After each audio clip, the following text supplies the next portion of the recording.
డబ్బు సంపాదించాలని చాలా మందికి కోరిక ఉంటుంది. కానీ ఎలా సంపాదించాలన్నదే అసలైన ప్రశ్న.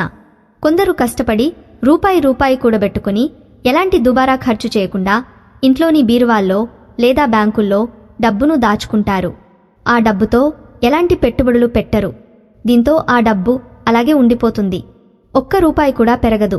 అయితే ప్రణాళిక ప్రకారం కొన్ని మార్గాల్లో డబ్బును ఇన్వెస్ట్మెంట్ చేయడం వల్ల డబ్బుపై వడ్డీ వస్తుంది. కొన్ని సంవత్సరాల పాటు ఆగితే రెట్టింపు అవుతుంది. అయితే కొందరు చిట్టీలు ఇతర సేవింగ్స్ చేస్తూ ఉంటారు. కానీ ఈ మధ్య చిట్ ఫండ్స్ మోసాలు ఉండడం వల్ల వీటికి దూరంగా ఉండడమే మంచిదని కొందరి అభిప్రాయం. ఇక కొంతమంది వద్ద డబ్బు ఉంటుంది, కానీ వారికి నెలనెలా ఖర్చులు ఉంటాయి. దీంతో ఆ దాచుకున్న డబ్బులో నుంచి ప్రతి నెలా కొంత ఖర్చు చేయడం వల్ల మూలధనం తగ్గిపోతుంది. అయితే ఇలాంటి సమయంలో డబ్బును ఇంట్లో ఉంచుకోకుండా పథకాల్లో ఇన్వెస్ట్మెంట్ చేయడం వల్ల నెలనెలా ఖర్చులకు డబ్బులు అందుతాయి.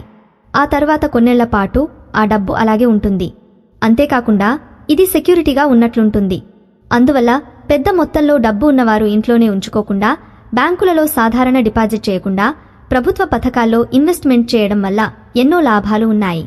వీటిలో పోస్టాఫీస్కు సంబంధించి ఓ పథకంలో పెట్టుబడి పెట్టడం వల్ల ప్రతి నెల 5,000 రూపాయలకు పైగా జమ అవుతాయి. కేంద్ర ప్రభుత్వం ఆధీనంలో ఉండే పోస్టాఫీసులో బెస్ట్ సేవింగ్స్ పథకాలు ఉన్నాయి. ఇందులో అమ్మాయిల కోసం సుకన్య సమృద్ధి పథకం ఉన్న విషయం తెలిసిందే. ఇందులో నెలకు కొంత మొత్తంగా పెట్టుబడి పెడితే 14-21 సంవత్సరాల్లో రిటర్న్స్ వస్తుంటాయి. అలాగే మహిళల కోసం ప్రత్యేకంగా కొన్ని పథకాలు ఉన్నాయి. ఈ విధంగానే నెల నెలా వడ్డీ చెల్లించే ఓ పథకముంది. అదే మంత్లీ ఇన్కమ్ స్కీమ్. సాధారణంగా బ్యాంకులో పోస్టాఫీసులో ఫిక్స్డ్ డిపాజిట్ చేస్తే గడువు తీరిన తర్వాత అసలు వడ్డీ కలిపి ఒకేసారి చెల్లిస్తారు.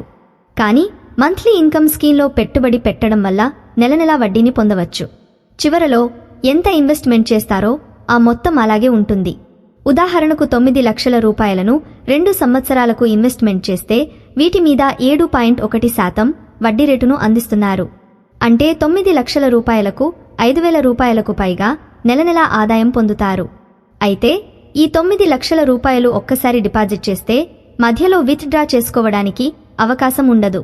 అయితే ఫస్ట్ ఇయర్ తర్వాత 40% విత్ డ్రా చేసుకోవచ్చు. అయితే నెల నిర్ణయించిన తేదీకి వడ్డీ బ్యాంకులో జమ అవుతూ ఉంటుంది. బ్యాంకులో సాధారణ డిపాజిట్ కంటే ఇలా వచ్చే ఆదాయం ఎక్కువగా ఉంటుంది.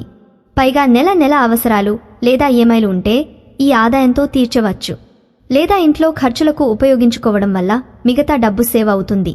అందువల్ల పెద్ద మొత్తంలో డబ్బు ఉంటే పోస్టాఫీస్కు చెందిన మంత్లీ ఇన్కమ్ స్కీమ్లో పెట్టుబడి పెట్టడం ఉత్తమమని ఆర్థిక నిపుణులు పేర్కొంటున్నారు.